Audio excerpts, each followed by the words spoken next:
Hola, buenas tardes. ¿Cómo están? Espero que estén disfrutando el curso.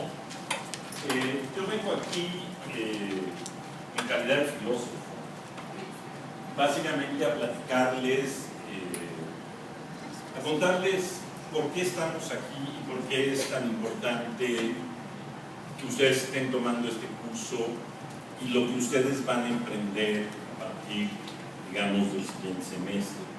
Porque en realidad todo esto tiene que ver con algo que ha agitado las aguas de la filosofía en México, ¿no? Porque quizás nosotros, quizás ustedes no necesariamente lo saben con claridad, pero durante, vamos a decir, durante todos los siglos que tiene de existir la enseñanza de la filosofía en México, no ha cambiado mucho la manera de enseñar.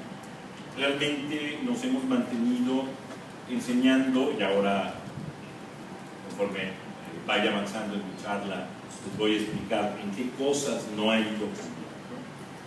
No ha ido cambiando hasta que hace poco tiempo apareció esta reforma al sistema de educación media superior, en donde justamente una de las cosas que se hacía era poner en cuestión la manera en que se venía enseñando la filosofía. Incluso en un primer momento se dijo que las materias humanísticas desaparecían porque no se iban a impartir con los nombres,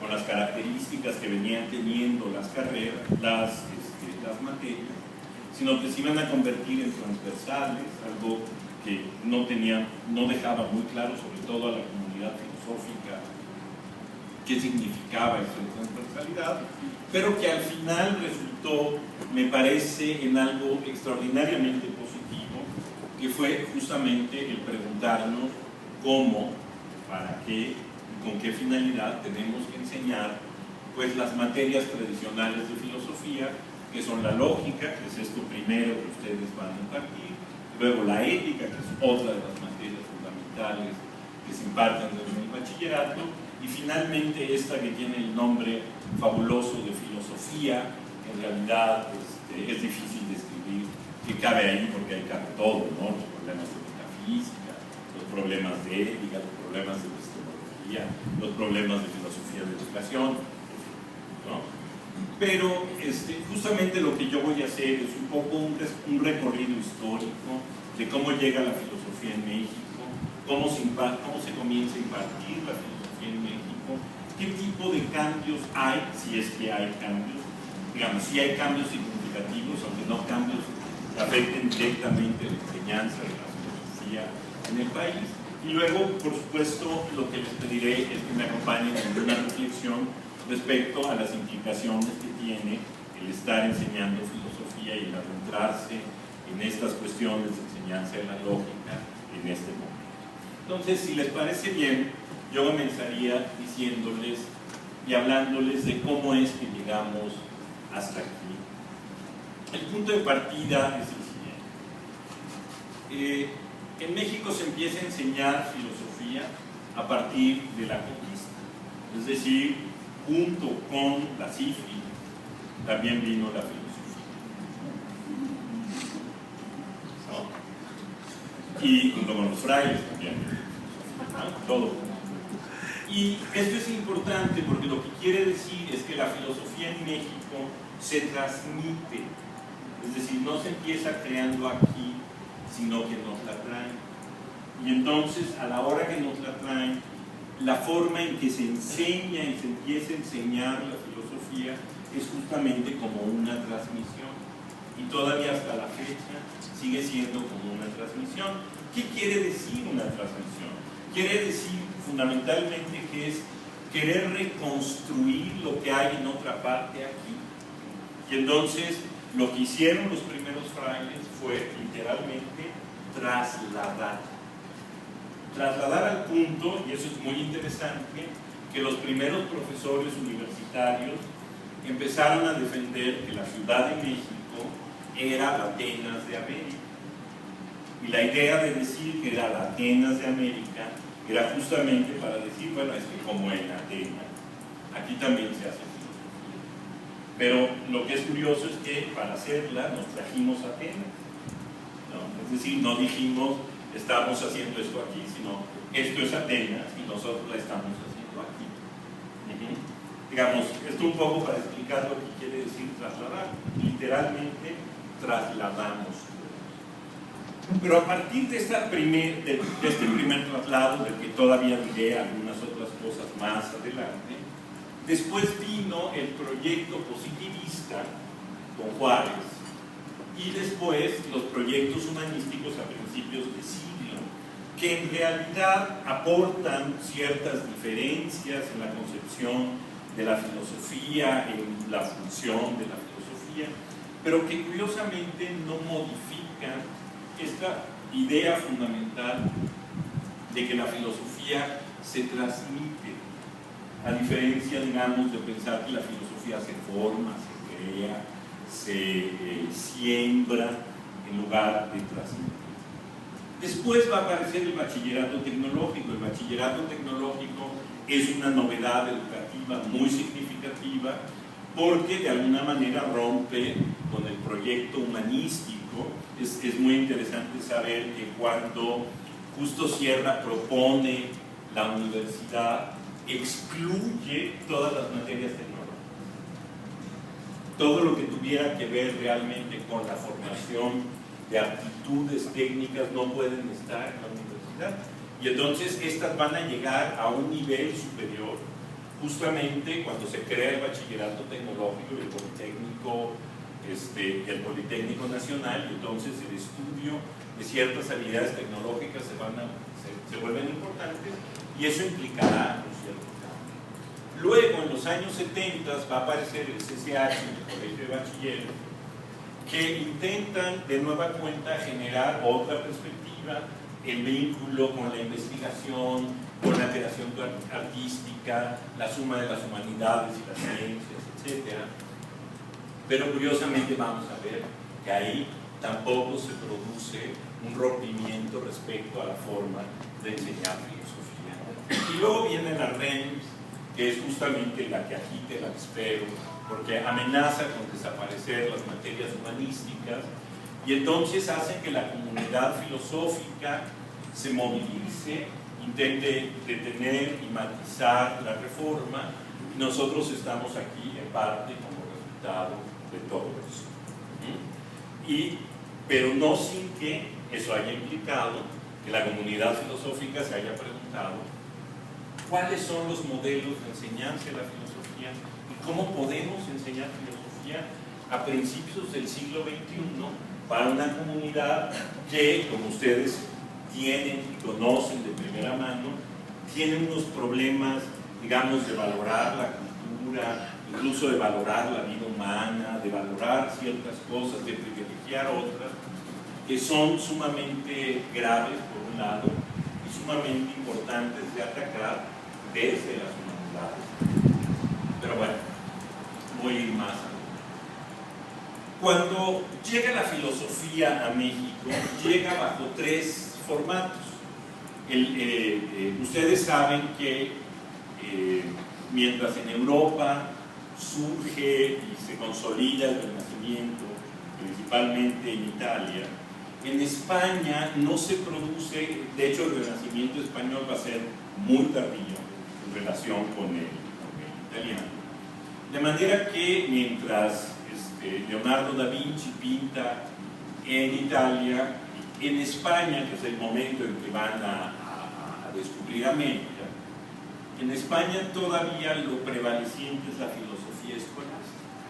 Además, una filosofía escolástica realmente estructurada en su escolasticismo, es decir, en su carácter escolar.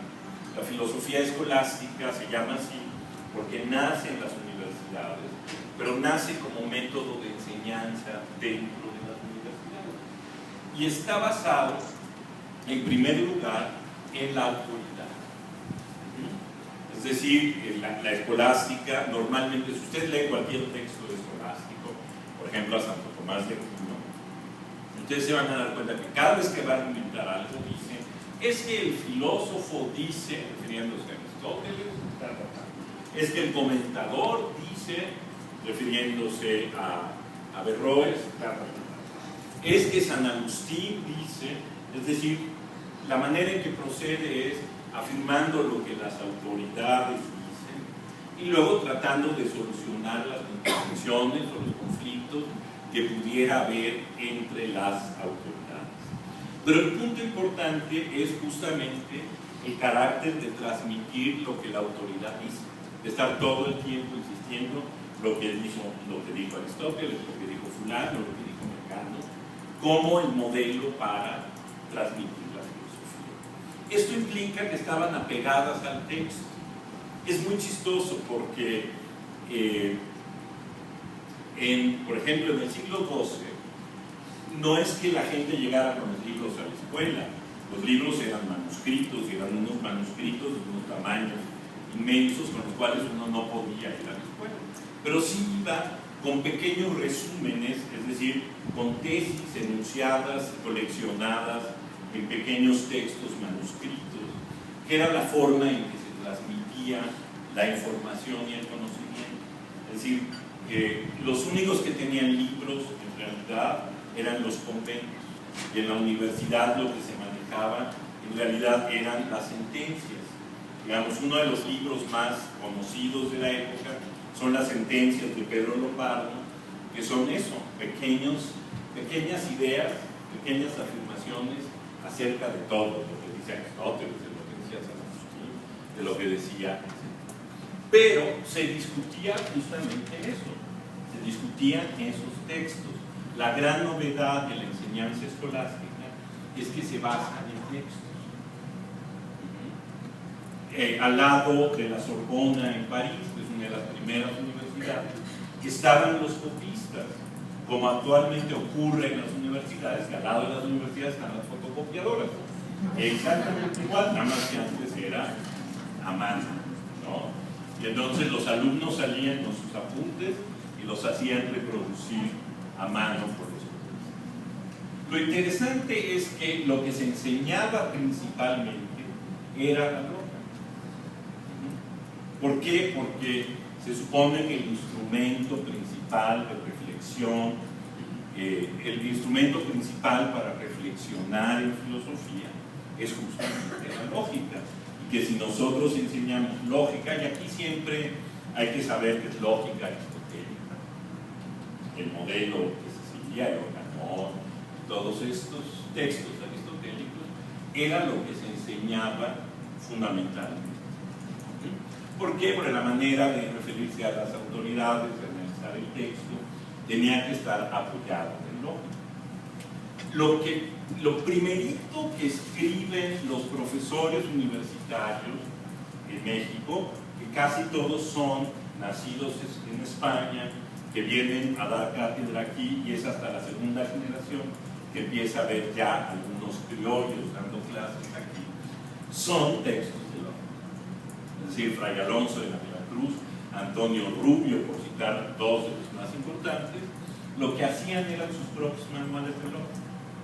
Y los libros que más conservamos de esa época son manuales de lógica. Porque claro, tanto entonces como ahora, el que hace el manual que todo el mundo consulta es el que se vuelve más famoso. Entonces, todos los profesores hacían su manual de lógica, lo usaban en clase, y por eso tenemos muchos. Pero bueno, la herencia es entonces esta, ¿no? Se usaban las autoridades se usaban apegadas al texto, y se daba la lógica como disciplina central de la enseñanza de la filosofía. Esto van a ver prácticamente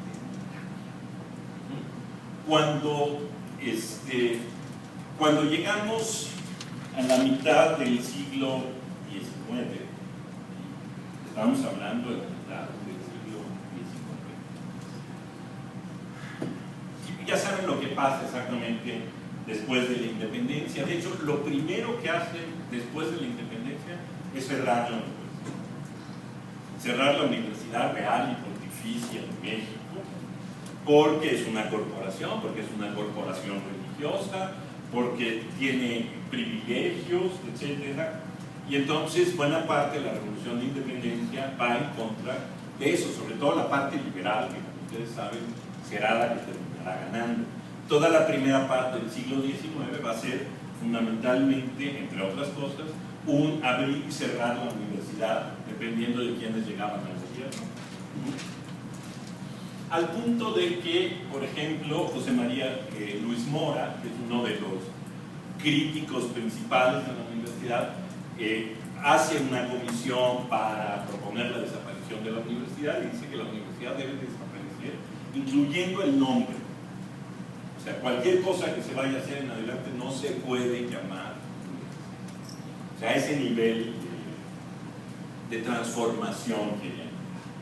¿Qué es lo que está pasando? Es decir, ¿cuál es el diagnóstico que hacen nuestros próceres de la independencia respecto a la enseñanza escolástica, que todavía se seguía enseñando utilizando la escolástica? Básicamente, que había aparecido algo nuevo que se llamaba ciencia, que significaba una idea de progreso que no estaba contemplado en la filosofía escolástica. La filosofía escolástica no piensa que hay novedades, al contrario, cuando se basa en las autoridades. Entonces ya todo fue dicho, ya todo se sabe. Entonces no hay creación de conocimiento. Pero para mitad del siglo XIX ya existe la economía, ya existe la física, ya existe la química, que son ciencias y que imponen otro modelo, que exigen otro modelo de conocimiento. Y entonces se hace esta gran reforma educativa en tiempos de Juárez, y esa reforma educativa, que significa la aparición, entre otras cosas, de la Preparatoria Nacional y de los institutos científicos y literarios en Toluca, en Campeche y en otras, la verdad es que no recuerdo en qué tantas otras entidades, pero aparecen estos, y es importante esto que son institutos científicos y literarios, porque aparece la palabra ciencia, que es el proyecto de Barreda y Juárez. La doctrina filosófica que guía toda la reforma educativa es el positivismo, pero curiosamente el positivismo lo que hace es decir, ok, el mayor saber es el de la ciencia, pero el saber que está en la cumbre de la ciencia es la filosofía. Y entonces la filosofía vuelve a ser enseñada como si fuera la doctrina cúspide, de nueva cuenta a partir de autoridades, es decir, como si no nos hubiéramos movido un centímetro de donde estábamos. ¿Por qué? Porque Comte conserva esta idea muy disciplinar de la filosofía como algo que tiene que ser estudiado por sí mismo, porque vale por ella sola, porque cualquiera que se acerca por primera vez a la filosofía descubre lo maravilloso que es la filosofía. Evidentemente no dieron clases en prepa con ustedes, pero evidentemente creían otra cosa. Y entonces eso implica que en el fondo no se modifica la enseñanza de la filosofía, sino que se conserva. Y lo mismo va a pasar cuando venga José Vasconcelos a impulsar, bueno, que Justo Sierra, por supuesto, primero y Vasconcelos después, la aparición de la universidad y, por supuesto, toda esta gran empresa vasconcelista de educación nacional en la SEP, lo que lo llamamos el maestro, ¿no? Para ellos vuelve a ocurrir exactamente lo mismo. De hecho, nosotros somos muy deudores de la idea que ellos tienen, porque ellos son humanistas. El humanismo empieza a principios de siglo en México, y la idea central del humanismo, curiosamente, es que la filosofía es lo que nos hace más humanos, y que entonces todos tendríamos que saber filosofía. Es decir, si los hombres quieren alcanzar su plenitud, la única manera de alcanzar su plenitud es mediante el estudio de la filosofía. La Escuela Nacional de Altos Estudios, que es la que va a dar lugar a la Facultad de Filosofía y Letras de la UNAM, tiene justamente esa idea. Es decir, el corazón de la Escuela Nacional de Altos Estudios es la filosofía y las letras, y después las ciencias, de ahí va a aparecer filosofía y luego la Facultad de Ciencias, digamos como los dos modelos, como las dos grandes facultades iniciales. Pero lo que es interesante justamente es que hay una veneración disciplinar de la filosofía y la idea de que la filosofía se tendría que estudiar de nueva cuenta por sí misma. Acuérdense que el grupo del Ateneo al que pertenece, entre otros, Vasconcelos, lo que hacía era reunirse para leer a Platón. Eran 10 muchachos que se reunían. En realidad, además, se reunieron solo 5 veces. Pero eran maravillosos. Hoy diríamos que tenían un marketing extraordinario, que eran buenísimos para vender que ellos eran el gran cambio. Pero que la idea era esa. Es decir, si uno se quería convertir en un hombre de valor, tenía que poderse reunir a platicar. Antonio Caso, que es otro de los miembros de ese grupo, tiene un libro muy interesante que se llama La vida como economía, no sé qué, y como caridad, pero son dos, ¿no? La vida como economía, algo más y caridad. Bueno, ahorita se me fue el nombre. En donde lo que él argumenta es que la filosofía es caridad. El problema de las ciencias es que todas están implicadas en el proceso económico y tienen funciones económicas. Y la gente estudia eso para ganarse la vida. Y en cambio la filosofía no sirve para nada. Y en realidad les debemos a ellos la idea de que la filosofía no sirve para nada, ¿no? La filosofía no sirve para nada y por eso es lo más valioso que hay en el mundo, porque entonces es como la caridad, ¿no? Es lo que te sobra, ¿no? Lo que ya no tienes de más. Y entonces, digamos, si hay que atribuirles a alguien que nos hayan dejado un legado que es al mismo tiempo muy rico, y sin embargo algunas ideas que hoy tratamos a toda costa de combatir, como la idea de que la filosofía no sirve para nada y que estudiar filosofía es un acto de caridad, ¿no? O sea, un acto de generosidad no económica, y que entonces los filósofos no deberíamos cobrar, por ejemplo, nada de eso. Termina siendo esto una cuestión que tiene que ver más bien con no volver a tocar la forma de enseñanza de la filosofía, ¿no? Otra vez, de lo que se trata es de trasladar la filosofía y por lo tanto de leer textos y leer manuales. Ellos fueron grandes lectores de manuales, digamos, eran muy inteligentes, pero también lo que hacían era apegarse a enseñanzas tradicionales de la filosofía. El propio Vasconcelos promueve eso, la enseñanza a través de antologías y manuales, etc. Porque finalmente, sobre todo la parte de letras y filosofía, no se mueve de esta idea disciplinar de que la filosofía debe ser estudiada por sí misma. Es decir, que todos tenemos que saber lógica, todos tenemos que saber ética, todos tenemos que haber leído algún día a Kant, a Hegel, a Nietzsche, etc. Pero básicamente no se mueve la forma de enseñanza de la filosofía. Tampoco se va a mover cuando se introduce la tecnología y la enseñanza tecnológica, que como ustedes saben se produce casi 50 años después de la aparición de la universidad, como una gran novedad a mitad del siglo XX. Es decir, de pronto nos damos cuenta que no todos tienen que ser médicos, abogados, ¿qué son? Médicos, abogados, contadores, ingenieros, arquitectos, ¿no? Esas más o menos son las 5 más populares, con alguna otra por ahí que se me escapa, ¿no? Sino que también podían ser, bueno, ingenieros, que es una tecnología, pero que también podían enseñar cosas, tecnología agropecuaria, que podían dedicarse como a otras esferas y que esa profesionalización también era necesaria.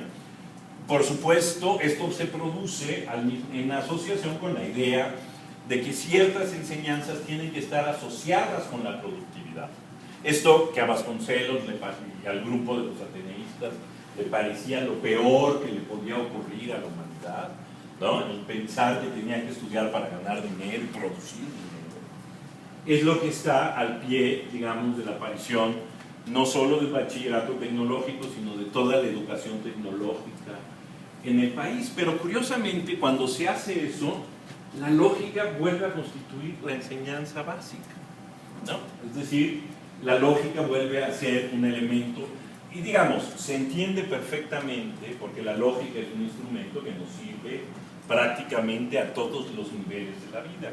El problema no está en si la lógica debe ser enseñada o no, sino en si la lógica debe ser enseñada como una disciplina que todos deberíamos conocer, o si la lógica tendría que ser enseñada como un instrumento en el contexto de lo que se necesita. Y aquí, sin embargo, el problema es que incluso en el bachillerato tecnológico no se modificó la forma de enseñar las doctrinas humanísticas. Se mantuvo la idea disciplinar, se mantuvo la idea de que lo que hay que dar es un traslado, de lo que hay que producir es un aprendizaje apegado a la autoridad y a los textos, etc. Y entonces no se movió para nada, digamos, no vuelve a haber ningún cambio. Y tampoco lo va a haber justamente cuando aparece el Colegio de Bachilleres y el CCH, que es al filo de los 70s, aparece como una nueva opción de enseñanza, una opción que intenta integrar pues todo, ¿no? Intenta integrar las ciencias y las humanidades con la idea de generar un saber social con un espíritu crítico, porque un poco todos estos modelos surgen como una crítica al sistema tradicional de enseñanza. En los 60 entra en crisis el modelo de enseñanza tradicional, autoritario, en fin, ¿no? de los maestros que todavía pegaban con la regla y cosas por este estilo. Y digamos, algo de la herencia hippie fue decir justamente eso, ¿no? Que tendría que aparecer otro sistema educativo que tuviera que ver con la libre investigación en lugar de los modelos muy escolarizados, aprender a hacer, pero a pesar de, digamos, de todas estas buenas intenciones, el CCH intenta, en lo que se refiere específicamente a la enseñanza de las materias filosóficas, no pasa nada. Vuelve a ser exactamente lo mismo, como que en ningún momento los filósofos se sienten aludidos a tratar de cambiar, porque hay, digamos, esta fuerte tendencia a pensar que en México que la filosofía es trasladar autoridades, leer autoridades. Todos tenemos que ser expertos en Platón, todos tenemos que ser expertos en Descartes, horrible, por ejemplo, ¿no? Todos tenemos que ser expertos en eso. Todos quiere decir todos, no solo los filósofos, todos, los chicos de prepa, los chicos que estudian en un bachillerato tecnológico, todos tendríamos que ser.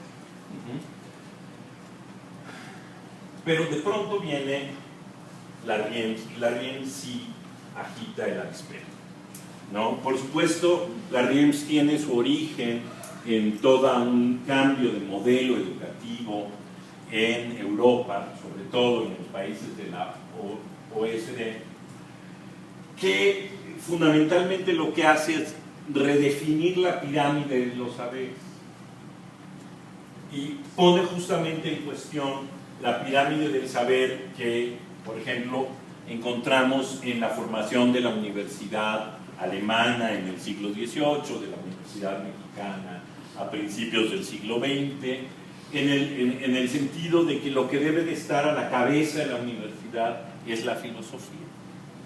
Cuando se modifica en Alemania la universidad para adaptarla a los nuevos tiempos, entre otros teóricos de esa universidad está Kant, y Kant tiene un librito que además escribe hacia el final de su vida, que se llama el problema de las facultades, el conflicto de las facultades, y se refiere al mismo tiempo y de manera omisa, muy divertida, a las facultades del hombre, pero también a las facultades de la universidad.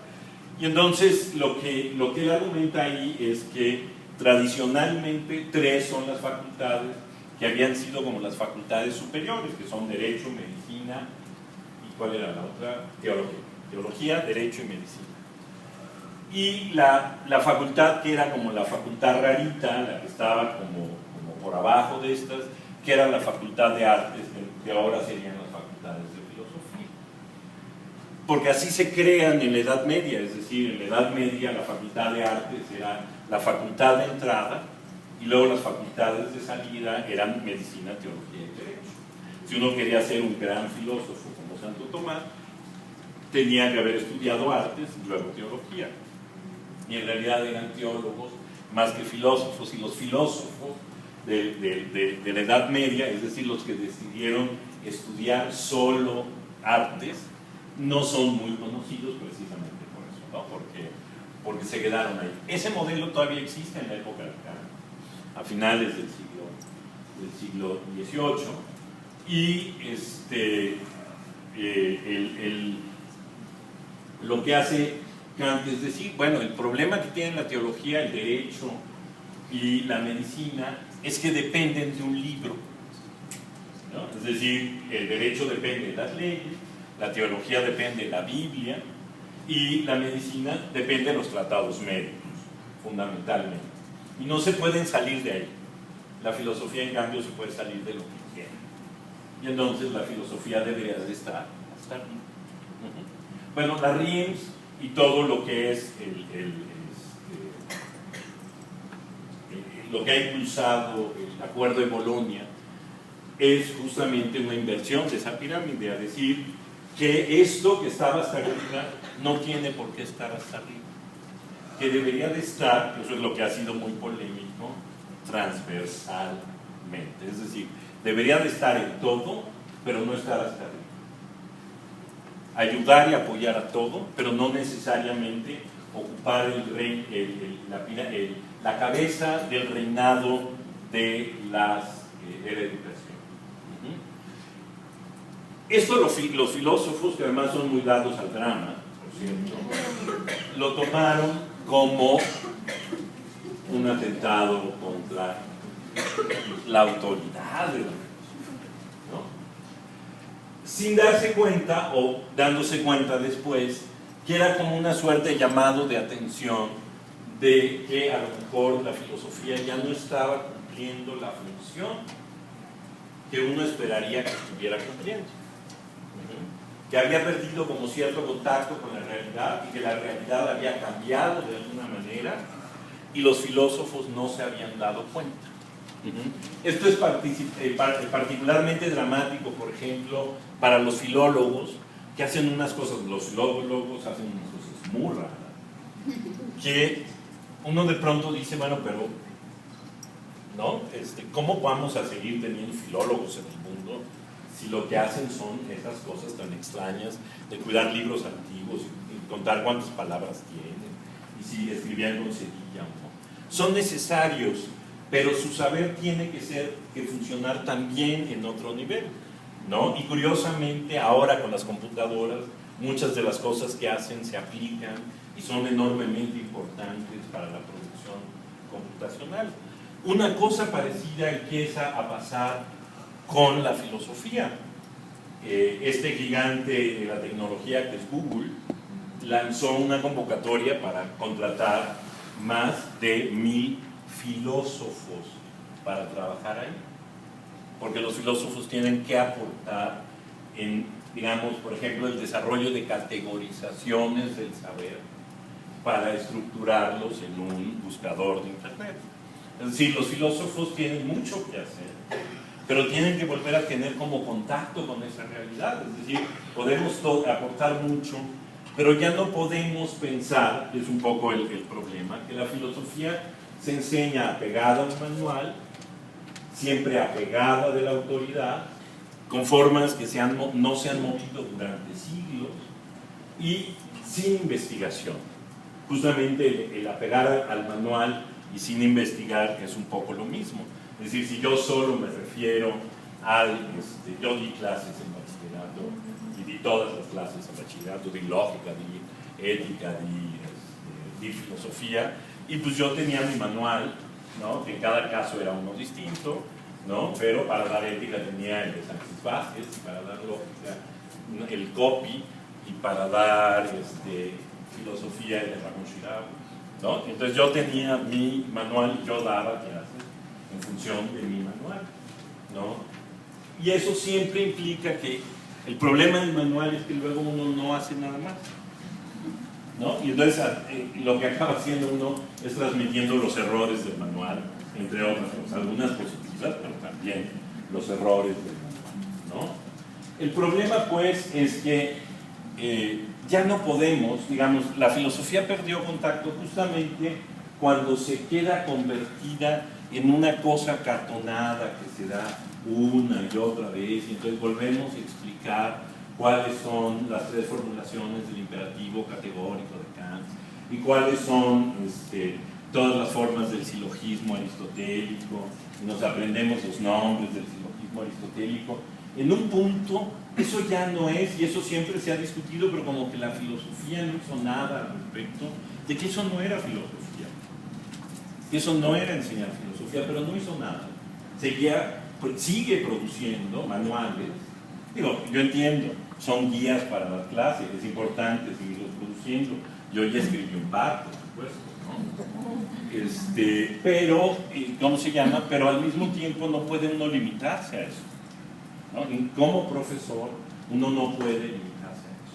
Entonces la RIEL vino a sacudir eso y a decirnos, a ver, si vamos a seguir enseñando humanidades, algo en la sociedad nos está diciendo que ya no son importantes como las hemos venido enseñando, y que si queremos volverlas a ser importantes, tenemos que encontrar otro modo de comunicarlas, otra manera de decirlas. Y eso es justamente a lo que nos enfrentamos ahora. ¿Por qué? Porque durante mucho tiempo el modelo, de hecho eso que está poniéndose en crisis hoy, es que la filosofía siempre fue pensada para el desarrollo pleno de capacidades espirituales, en el sentido de que el que no sabe filosofía no es un desarrollo pleno de sus capacidades. Nosotros sabemos que eso no es cierto, ¿no? Que la gente puede tener un desarrollo pleno sin haber aprendido filosofía, y lo puede tener habiendo aprendido filosofía, y que a lo mejor lo que nosotros queremos ya no son el desarrollo pleno de las capacidades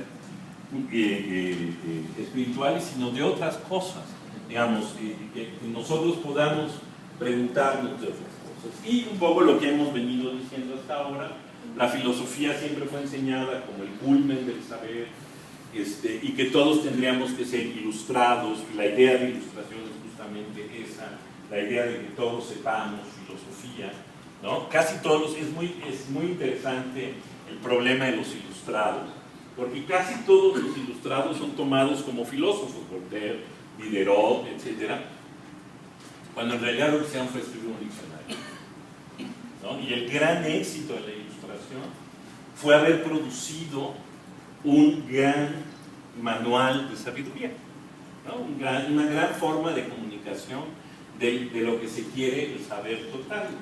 Hoy el equivalente de intentar hacer la Wikipedia, ¿no? Y porque, curiosamente, ellos acabarán haciendo obras literarias que son mucho mejores, incluso a veces, que sus tratados filosóficos, ¿no? Es muy curioso cómo la ilustración convertirá la filosofía también en esa imagen genial, cuando en realidad lo que están produciendo es un diccionario, ¿no? Pero bueno, justo eso es lo que tenemos que transformar. ¿Y cómo lo podemos transformar? ¿De qué manera nosotros podemos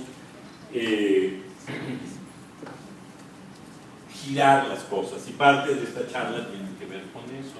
Una cosa que es importante y en la que hay que trabajar es el vincular el bachillerato con la universidad, que es vincular en el fondo el bachillerato con la investigación, para que no sea el bachillerato realmente el receptáculo de una serie, digamos, de manuales creados únicamente para consumo, sino que en realidad el estudio y la enseñanza sea algo que esté vivo, vinculado necesariamente con esa otra parte de la educación superior, que es la educación universitaria. Pero también la idea, y aquí, digamos, esta idea de que la filosofía viene con la sífilis, se repite, porque cuando uno empieza a enseñar filosofía, queda contagiado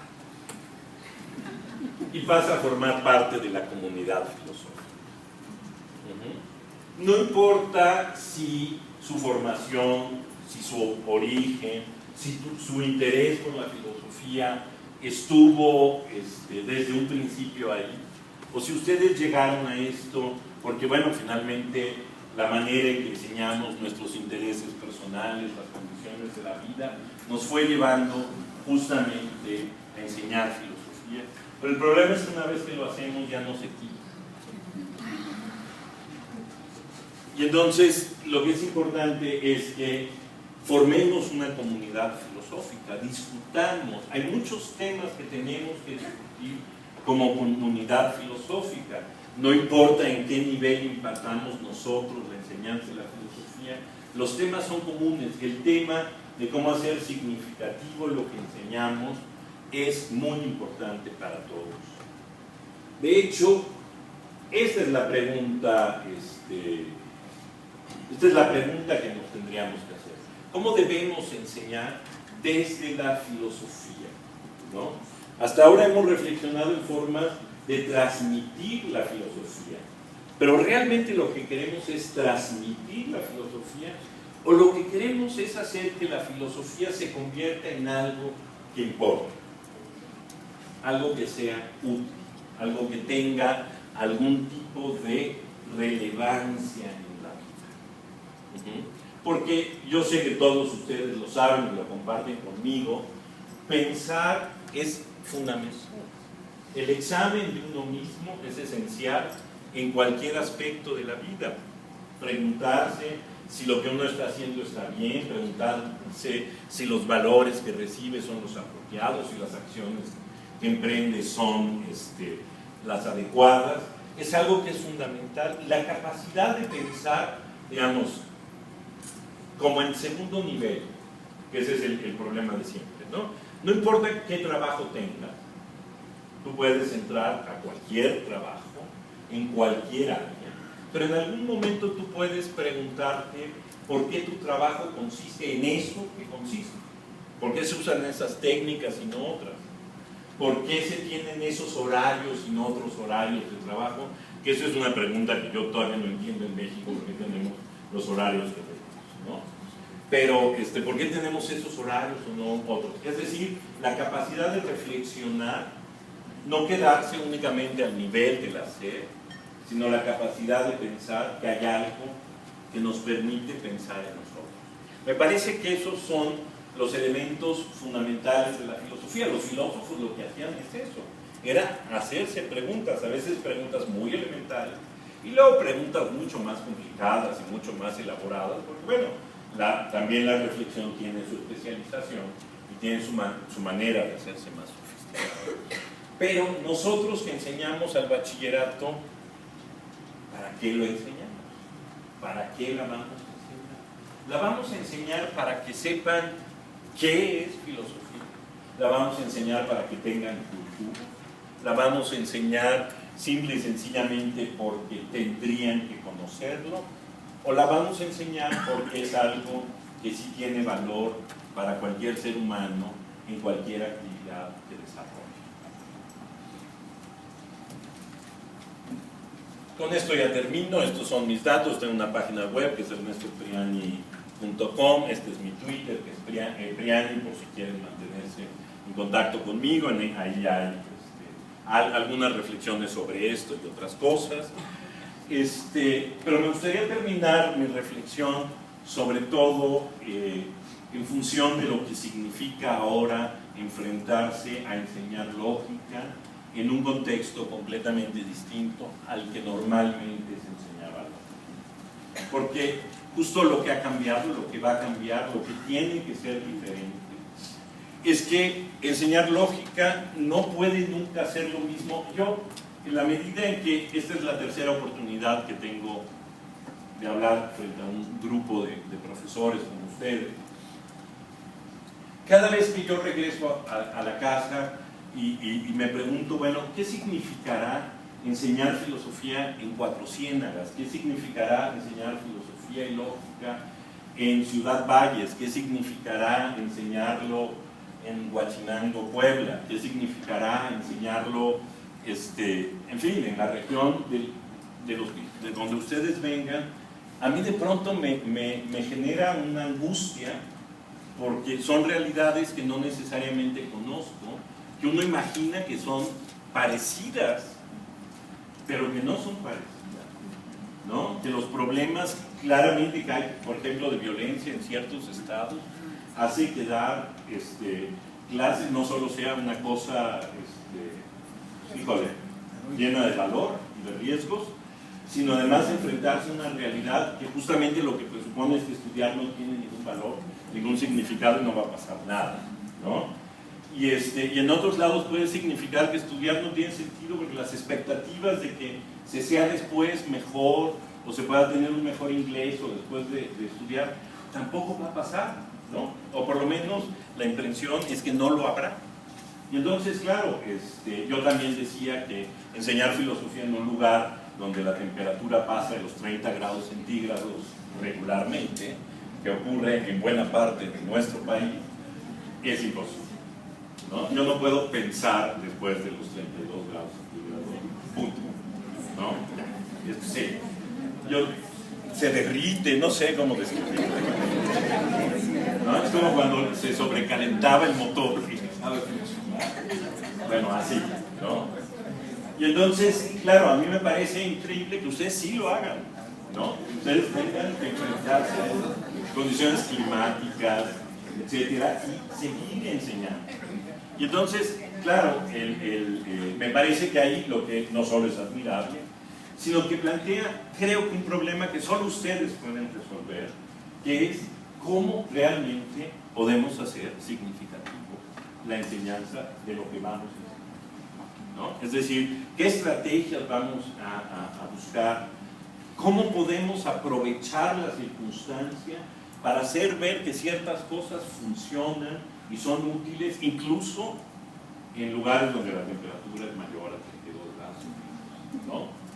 Es decir, y está en ustedes, ¿no? Porque, vamos, yo siempre he dado clases aquí, en la Ciudad de México, y entonces, claro, yo tengo una impresión del tipo de colegio, el tipo de gente, el desinterés normal que tienen los adolescentes en esto, pero yo sé que hay otras realidades completamente diferentes y que hay que saberlas aprovechar y que son un reto en sí mismas, que son incluso una desventaja, ¿no? o un enorme obstáculo para empezar. Pero justamente por eso creo que ahora hay una oportunidad para dejar de lado esta enseñanza manual de la filosofía y tratar de eso, formar una comunidad filosófica que tenga la experiencia de todos ustedes, que creo que es lo más importante y lo más valioso.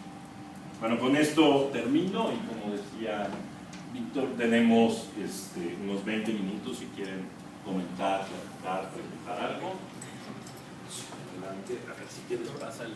No, así, ya nos acostumbramos a hablarnos así, Okay. todos estamos bien así. Perfecto, muy bien. Independientemente de las precisiones, la sucesión histórica de los criterios, independientemente de si en realidad Caso y Vasconcelos y company, ellos presentan la filosofía como valiosa por su carencia de aplicación práctica, porque eso aparece en Aristóteles de manera tumbativa. Independientemente de eso, me llamó la atención mucho algo, donde usted reveló de manera espontánea su verdadero sentir. Dijo, una vez que la tocaste, igual que la tisis, ya no te la quitas. Pero previamente, toda la exposición había ido teniendo un toquecito que no deja de impactar a quien empieza a ver la filosofía, un toquecito de que no es indispensable para la realidad humana, para la realización del hombre, para su exaltación como ser humano. En estas dos propuestas, de dejar bien fundamentado que no hay una necesidad implícita en la filosofía para alcanzar al hombre en totalidad. Y en la última propuesta tan espontánea, una vez que la tocas no la sueltas, ¿cómo conciliar ahí eso? ¿Por qué no la suelta? ¿Qué hay en la filosofía que hace que el hombre se enamore de esa manera de ella? Hay una exigencia de su propia naturaleza y en este caso hay que desmentirlo primero. Lo que pasa es que justamente lo que nos enfrentamos es un fenómeno que es contradictorio, ¿no? Uno puede vivir perfectamente bien sin saber absolutamente nada de filosofía. Perfectamente bien. Podemos interactuar. Es lo mismo vivir perfectamente bien, ¿en qué sentido? Y alcanzar la plenitud humana. Sí, sin mayor problema. Es decir, la filosofía que cambia, ¿qué podría cambiar? ¿No? Hay una frase por ahí que siempre me ha gustado, que dice que la vida sin examen es como vivirla una vez y la vida con examen es como vivirla 2 veces, ¿no? Es decir, a lo mejor lo que nos da la filosofía es la posibilidad de darnos cuenta de cómo vivimos y entonces vivirlo como con doble intención, como si tuviera una doble carga. Pero no pasa nada, es decir, a nadie le pasa nada si no sabe. Ese es el enorme problema a conciliar, ¿no? Es decir, uno puede nacer, crecer, etcétera, y nunca, a mí me parece abismal, pero nunca hacerse una pregunta acerca de lo que viene haciendo, ¿no? Y bueno, llegará y se acabó. Y sin embargo, si los acercamos con la filosofía, de hecho, el problema es que una vez que uno se acerca a la filosofía, cambia, ¿no? Y entonces, incluso hay un filósofo como Giordano Bruno diría que es exactamente, que eso es incluso malo, porque la posibilidad de ser infelices es mayor cuando uno sabe filosofía, ¿no? Y entonces, mejor no la sepas, ¿no? Mejor sigue siendo feliz y olvídate de eso, ¿no? El asunto es eso, si eso es el hombre, y entonces vuelvo a lo mismo, se está logrando más. Decían los latinos, recus arandi, canis custodiendi, homo autem ad contemplare. Pero justo eso es lo que tenemos que, eso es lo que hay que detener. Es un prejuicio filosófico pensar que la filosofía establece una diferencia entre los hombres. O sea, lo paradójico de todo esto es que sí, pero no. ¿Sí? Es decir, pasamos a tener la posibilidad de hacer algunas cosas, pero la posibilidad de hacer algunas cosas no marca una superioridad. De hecho, a eso nos enfrentamos todo el tiempo. Es decir, por un lado, a la arrogancia de los que saben de decir, como yo sé, entonces tú no vales nada, o vales menos, o no. Y por otro lado, la respuesta que es, pues es que es mejor no saber, ¿no? Porque yo gano más dinero y soy más feliz, y me entretengo más y no me pregunto cosas. El asunto es intermedio. Algo pasa y algo se debe construir justo entre esas cosas, ¿no? Justo entreverando esas cosas. Claro, yo soy un apasionado de la filosofía y yo les diría que yo sin filosofía no podría vivir, ¿no? Mis hijos lo aborrecen y les parece lo peor que les puede haber ocurrido en la vida, tener un papá filósofo, ¿no? Porque en la experiencia de mis hijos no le puedes hacer una pregunta a tu papá si no tienes 20 minutos para escuchar la respuesta. Entonces, es complejo. Bueno, hiciste recordar la frase de que el filósofo estudia para comprender las cosas que pocos comprenden y explicar para que nadie te entienda. Pero fíjate que me llamaba la atención cómo es que tuviste que acudir a la historia del